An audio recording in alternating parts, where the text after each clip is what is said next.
Bread വെച്ചിട്ട് മിനിറ്റുകൾക്കുള്ളിൽ തയ്യാറാക്കിയെടുക്കാൻ പറ്റിയ നല്ലൊരു പലഹാരം കണ്ടു നോക്കാം. ഒരു ബൗളിലേക്ക് 4 കോഴിമുട്ട, 1 ടേബിൾ സ്പൂൺ കുരുമുളക് പൊടി, പാകത്തിന് ഉപ്പും ചേർത്ത് നന്നായിട്ടൊന്ന് മിക്സാക്കി എടുക്കാം. ഇനി ഇതിലേക്ക് 6 സ്ലൈസ് ബ്രെഡ് മിക്സിയുടെ ജാറിലിട്ടിട്ട് പൊടിച്ചിട്ട് അത് ഇതിലേക്ക് ചേർത്ത് നന്നായിട്ടൊന്ന് മിക്സാക്കി എടുക്കാം. ഒരുപാട് ടൈറ്റായിട്ട് പോയിട്ടുണ്ടെങ്കിൽ കുറച്ച് പാല് ചേർത്തൊന്ന് ലൂസാക്കി എടുത്താലും മതിയാവും.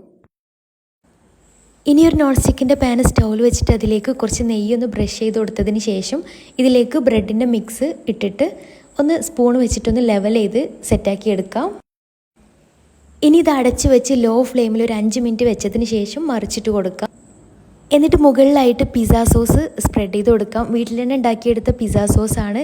റെസിപ്പി വേണമെങ്കിൽ തൊട്ട് മുന്നേ അപ്ലോഡ് ചെയ്തിട്ടുണ്ട്.